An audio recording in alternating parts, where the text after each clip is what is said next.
Hello दोस्तों, आज हम बात करेंगे एक रीसेंट प्रभावित करने वेल्स साइक्लोनिक स्टॉर्म के बारे में, साइक्लोन एल्फ्रेड, जो कि ब्रिस्बेन और साउथ ईस्ट क्वींसलैंड को प्रभावित किया।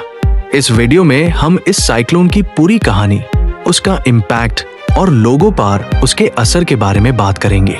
साइक्लोन एल्फ्रेड की शुरुआत मार्च 2025 के पहले हफ्ते में हुई थी, जब ये कोरल सी के पास डेवलप हुआ।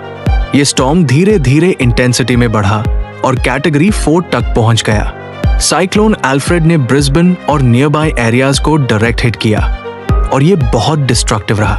ये साइक्लोन पहले क्वींसलैंड के कुछ रिमोट एरियाज तक पहुंचा और फिर ब्रिस्बेन तक।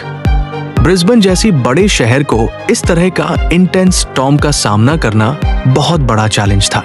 जैसे हाई साइक्लोन एल्फ्रेड ब्रिस्बेन के पास पहुंचा, लोगों को हेवी रेन्स और स्ट्रॉन्ग विंड्स का सामना करना पड़ा। साइक्लोन ने कई एरियाज में हेवी फ्लडिंग और प्रॉपर्टी डैमेज किया और काफी फीट तक पानी भर गया, जो नॉर्मल ट्रैफिक और डेली लाइफ को बिल्कुल डिसरप्ट कर गया। पावर आउटेजेस भी एक बड़ी प्रॉब्लम थी। साइक्लोन के पीक के दौरान क्वींसलैंड के लगभग 450,000 घर और बिजनेस इलेक्ट्रिसिटी से वंचित हो गए। सबसे ज्यादा इम्पैक्ट ब्रिस्बेन और उसके नियर बाय टाउन्स में देखा गया।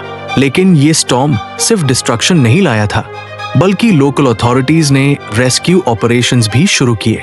थाउजेंड्स ऑफ इमरजेंसी वर्कर्स और वॉलंटियर्स ने लोगों की मदद करने के लिए अपना काम शुरू किया और पावर को रिस्टोर करने के लिए लाइन्समैन की टीम भी काफी मेहनत कर रही थी। 2000 से ज्यादा लाइन्समैन और रिपेयर वर्कर्स साइक्लोन के बाद से काम कर रहे थे, ताकि जल्द से जल्द इलेक्ट्रिसिटी और एसेंशियल सर्विसेज रिस्टोर की जा सके। अब बात करते हैं कुछ और अनयूजुअल इम्पैक्ट के बारे में।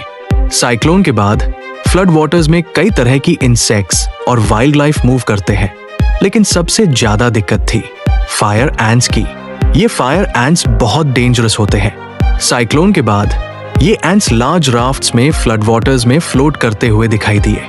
ये एंट्स ना सिर्फ लोगों के लिए खतरनाक है, बल्कि ये न्यू एरियाज में इन्फेस्ट कर सकते हैं, जो उनके लिए एक नया हैबिटेट बन जाता है। साइक्लोन एल्फ्रेड का इकोनॉमिक इम्पैक्ट भी काफी गहरा था। प्रॉपर्टी डैमेज और फ्लड डैमेज के कारण क्वींसलैंड का रेंटल मार्केट भी काफी इम्पैक्ट हुआ। पिछले कुछ महीनों में रेंटल मार्केट ऑलरेडी टाइट था और साइक्लोन के बाद ये सिचुएशन और बढ़ गई। हवे बे और गोल्ड कोस्ट जैसे रीजन्स में जहां पहले हाई लो वैकेंसी रेट्स था, वहां और भी मुश्किलें आई।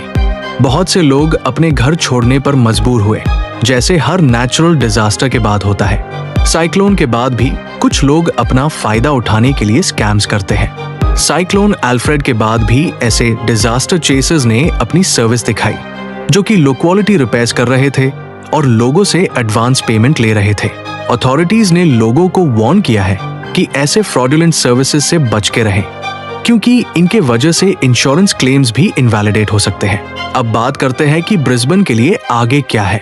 साइक्लोन एल्फ्रेड के बाद रिकवरी वर्क अभी भी चल रहा है। पावर रेस्टोरेशन, प्रॉपर्टी रिपेयर्स और सेफ्टी मेजर्स सभी प्रायोरिटी पे है। लेकिन एक बात है जो सबको समझना जरूरी है, रेजिलियंस।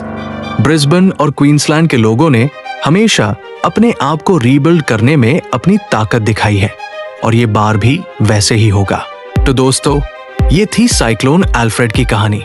हमारी दुआ अन लॉगऑन के साथ है जो इस डिजास्टर से प्रभावित हुए हैं। आप सब भी अपने आसपास के लोगों की मदद करें और अपना ध्यान रखें। अगर आपको ये वीडियो पसंद आई हो तो प्लीज लाइक और सब्सक्राइब करें और अपने फ्रेंड्स और फैमिली के साथ शेयर करें।